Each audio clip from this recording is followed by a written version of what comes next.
نحمده ونستعينه ونعوذ بالله من شرور أنفسنا ومن سيئات أعمالنا من يهده الله فلا مضل له ولا هادي له ونشهد أن لا إله إلا الله وأشهد أن محمدا عبده ورسوله.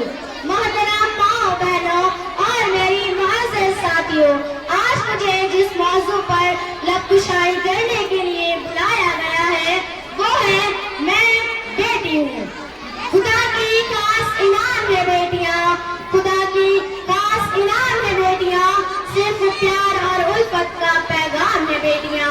جنت کے دروازوں پر خوشبو کی طرح، جنت کے دروازوں پر خوشبو کی طرح ماں باپ کے لیے آرام ہے بیٹیاں. میں بیٹی ہوں، میں عورت ہوں، میں بیٹی ہوں تو گھر کی رونق ہوں، میں بہن ہوں تو بھائی کا فخر ہوں، میں بیوی ہوں تو گھر کی ملکہ ہوں، اور اگر میں ماں ہوں تو میرے قدم تلے جنت ہے. لیکن کہیں مجھے اذیت کے نام پر قتل کیا جاتا ہے، کہیں تشدد کا نشانہ بنایا جاتا ہے.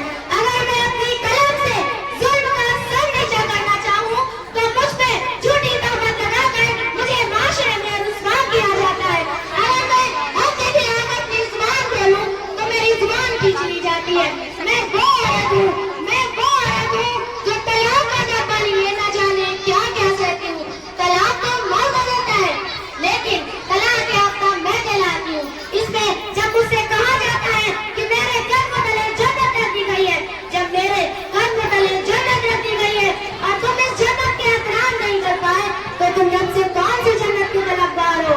اس رب نے اس معاشرے میں مجھے بلند درجہ دیا، مگر اے بنت آدم، مگر اے بنت آدم، تم یہ کیوں بھول گئے کہ میں بھی بنت حوا ہوں؟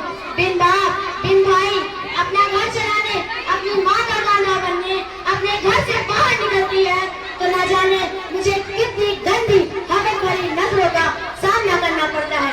اس میں میں اس معاشرے سے سوال کرتی ہوں، کیا میں رحمت ہوں؟ کیا میں رحمت ہوں؟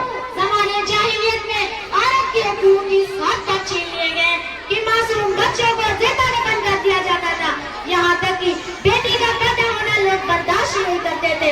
عورت کے حقوق اس حد تک پامال کر دیے گئے جب کوئی آدمی مر جاتا اس کی ساری جائیداد اس کے بڑے بیٹے کی وراثت میں آ جاتی، اسی طرح اس کی بیویاں بھی اس کے بڑے بیٹے کی طرف منتقل کر دی جاتی تھی. ارے عورت کو تو کہا کہ جوتی کے برابر سمجھا جاتا تھا.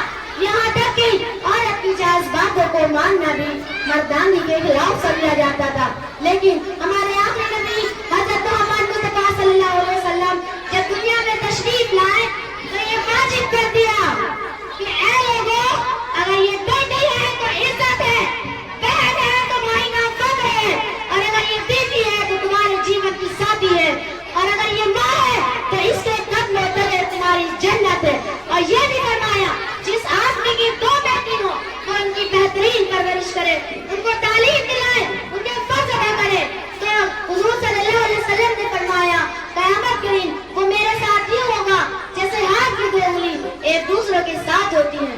گویا بیٹی کے پیدا ہونے پر جنت کی بشارت دی گئی. سبحان اللہ. بیٹی کیا ہے؟ بیٹی محبت ہے، بیٹی جنت ہے، بیٹی کام کی آبرو ہے، بیٹی باپ کی زینت ہے، بیٹی اس معاشرے کی عزت ہے.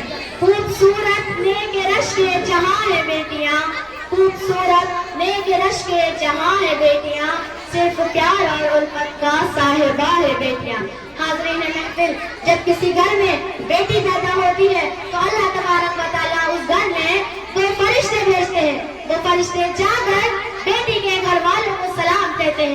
جنوں اور انسانوں کے علاوہ وہ سلام پوری دنیا سنتی ہے. اور یہ فرمایا اگر اس بیٹی کی بہترین پرورش ہو، اس کو تعلیم دلائی جائے، اس کے فرض ادا کیے جائیں، نیک آدمی سے اس کا نکاح کیا جائے تو اللہ تبارک و تعالیٰ قیامت کے دن ماں باپ کی خود مدد کرے گا. عورت کے لیے یہ بہت فخر کی بات ہے کہ اس کی پہلی اولاد بیٹی ہو. جس کی پہلی اولاد بیٹی ہے اس کو برا مت کہو. بیٹی کی پیدائش پہ دل چھوٹا کرنے والوں سن لو، اگر بیٹی عیب ہوتی تو ہمارے آخری نبی حضرت محمد مصطفیٰ صلی اللہ علیہ وسلم کا آنگن چار کلیوں سے نہ مہکتا.